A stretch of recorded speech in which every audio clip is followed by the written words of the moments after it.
ก็มาฮอดมาถึงปู่บอกกล่าวเพิ่นก็ช่วงก็เซาก็บ่ได้พาก็มีนั่นก็จักสิว่าจั่งใดก็ถือว่าเทวดาฟ้าดินบุญบารมีเพิ่นสิค้ำกันเว้ากล่าวหากระทรวงกเซาที่นี่ก็พี่น้องอยู่ไกล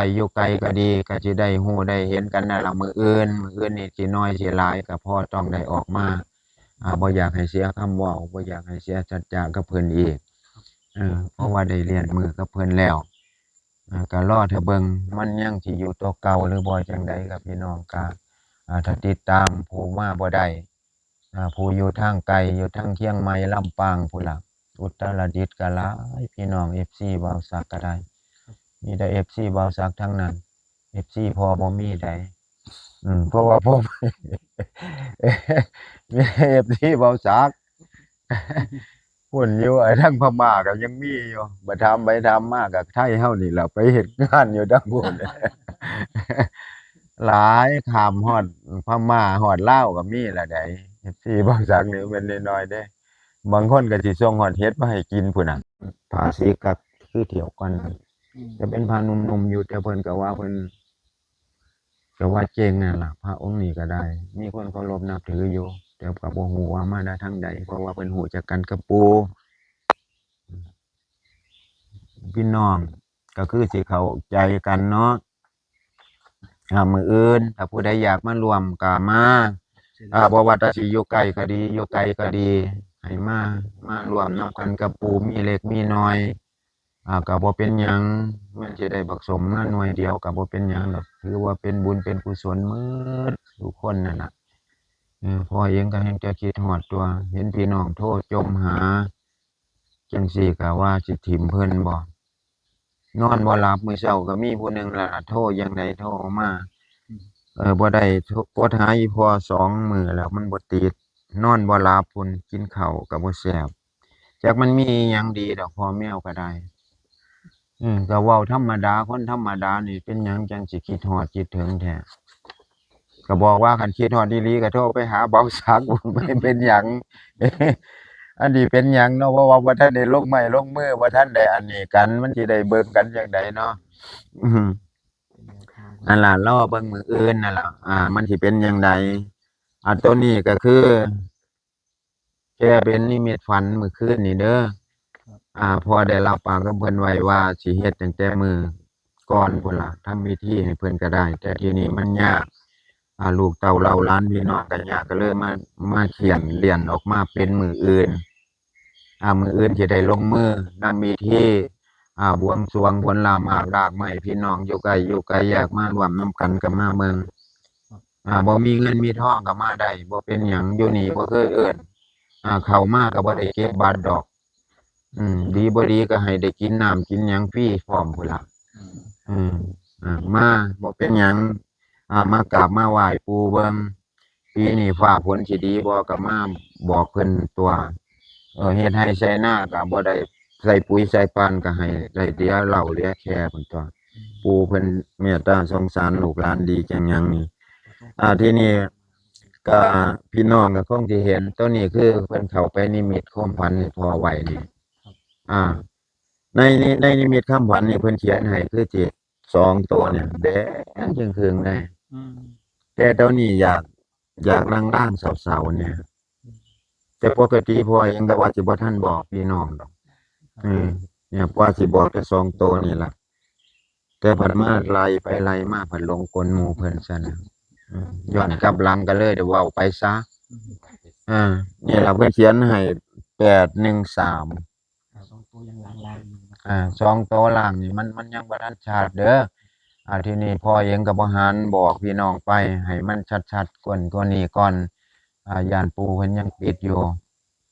นั่นน่ะเฮ็ดจั่งใดก็คือคันแม่นปู่เพิ่นว่าจั่งซี้ก็สิได้อยู่แล้วหวาคือว่าคันแม่นบุญบารมีเฮาฮอดเฮาถึงกับปู่ถ้าเพิ่นยังเมตตาสงสารลูกหลานอยู่ก็เคยตั้งแต่ผ่านๆมาก็เคยได้กินได้อยากนำปู่หาบางคนก็ได้พุ่นน่ะหลุดหนี้หลุดสินก็หลายคนก็พอสมควรอยู่ดอกได้ออกซื้อรถซื้อเรือก็มีอยู่ทีนี้ก็พี่น้องก็คือสิเข้าใจเนาะให้เบิ่งกันให้ชัดๆเด้อลางเที่ยก็หรือมันสิไปลาวก็บ่จักบุนะ อืม ไปลาวบ่อยมาก่อน แม่นอ้าว ก็เป็นแนวทาง เป็นแนวทางนะครับยังไงเราก็ เป็นหยังล่ะคือดังกุดได้นะหมู่บ่ ได้ครับผมจะออกแนว เดี๋ยวเราค่อยติดตามกันพรุ่งนี้ ข่าวๆหน่อยครับลุง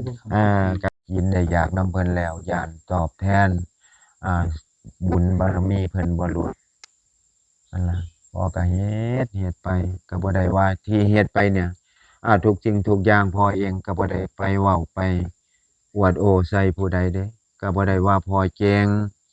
บ่ว่าแต่สิเจ็บสิป่วยคือกันพ่อก็บ่ได้ว่าพ่อวิเศษวิโสแต่ว่าพี่น้องมาฮอดมาถึงก็มีหยังก็มาเว้ามาคุยกันก็เฮ็ดให้ไปก็ดีขึ้นเจ็บปวดหม้องใดเฮ็ดให้ไปก็สวงก็เซาได้ไปลูกได้มาได้ไปทำมาหากินเลี้ยงลูกเลี้ยงเต้าเพิ่นเลี้ยงครอบครัวเพิ่นตัวนี้พ่อก็ได้บุญได้กุศลอย่างสูงอยู่ดอกเวลาหรือมันสิได้บ่ได้พ่อก็บ่ฮู้ดอกเพราะว่าพ่อบ่ทันบรรลุทั้งนั้นน่ะแนมบ่ทันเห็นคือผู้อื่นเพิ่นอยู่ก็ยังคอยถูๆไถๆดูดไปเรื่อยอยู่เฮ็ดก็ให้เพิ่นเห็นไปก่อนล่ะพ่อเองก็ว่ามันสิได้หรือบ่ได้ก็บัดหาเวลาพ่อตกทุกข์ได้ยากจำเป็นอิหยังสิ่งที่พ่อเฮ็ดไปช่วยเหลือญาติพี่น้องก็สิช่วยพ่ออยู่หว่า ครับผม นั่นล่ะพ่อก็เอาแต่ความดีนั่นล่ะมันก็แนมบ่เห็นดอกก็ได้แต่ยกมือสาธุเอาเทวดาฟ้าดินเพิ่นก็สิเบิ่งสิแนมอยู่ซั่นล่ะผู้ใดซื่อสัตย์ผู้ใดบ่ซื่อสัตย์ก็ได้พ่อเองก็ขอบบุญขอบคุณเด้อพี่น้องอยู่ต่างถิ่นต่างจังหวัดหรือว่าอยู่ต่างประเทศก็ดี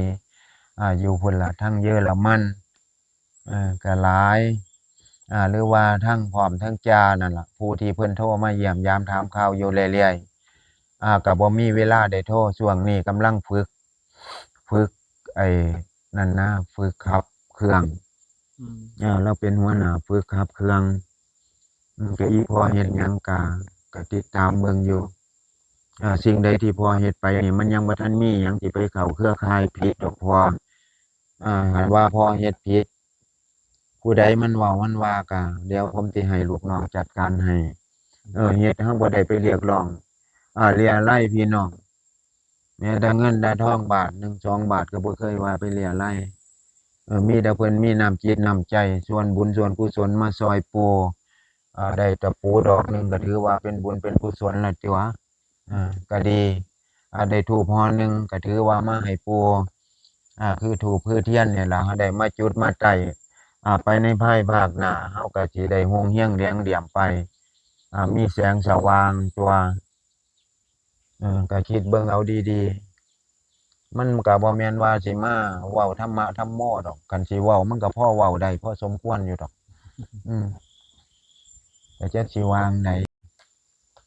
ก็มาฮอดมาถึงปู่บอกกล่าวเพิ่นก็ช่วงก็เซาก็บ่ได้พาก็มีนั่นก็จักสิว่าจั่งใดก็ถือว่าเทวดาฟ้าดินบุญบารมีเพิ่นสิค้ำกันเว้ากล่าวหาก็ช่วงก็เซาที่นี่ก็พี่น้องอยู่ไกลก็ดีก็สิได้ฮู้ได้เห็นกันนั่นล่ะมื้ออื่นนี่สิน้อยสิหลายก็พอต้องได้ออกมาบ่อยากให้เสียคำเว้าบ่อยากให้เสียสัจจะกับเพิ่นอีกเพราะว่าได้เรียนมือกับเพิ่นแล้วก็รอถ้าเบิ่งมันยังสิอยู่ตัวเก่าหรือบ่จั่งใดกับพี่น้องก็ถ้าติดตามผู้มาบ่ได้ผู้อยู่ทางไกลอยู่ทางเชียงใหม่ลำปางพุ่นล่ะอุตรดิตถ์ก็หลายพี่น้อง FC บ่าวสักก็ได้มีแต่ FC บ่าวสักทั้งนั้น FC พ่อบ่มีใดเพราะว่าผม มีแต่ FC บ่าวสัก พุ่นอยู่ทางพม่าก็ยังมีอยู่บ่ถามไปถามมาก็ไทยเฮานี่ล่ะไปเฮ็ดงานอยู่ทางพุ่น หลายข้ามฮอดพม่าฮอดลาวก็มีล่ะใด FC บ่าวสักนี่แม่นน้อยๆเด้บางคนก็สิส่งฮอดเห็ดมาให้กินพุ่นน่ะ